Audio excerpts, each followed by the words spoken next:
Ever wondered about the difference between mechanical keyboard switches? Let's break it down. There are three main types you need to know: linear, tactile, and clicky. First up, linear switches.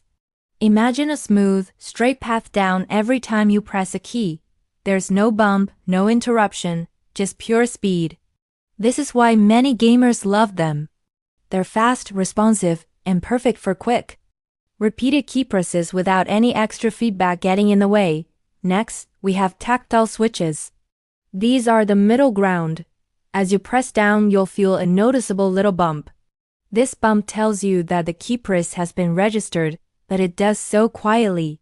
It's a great choice for typing, offering satisfying feedback without making a lot of noise, making it perfect for office environments or shared spaces.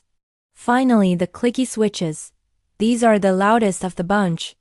They give you that same tactile bump, but they also add a very distinct and audible click sound.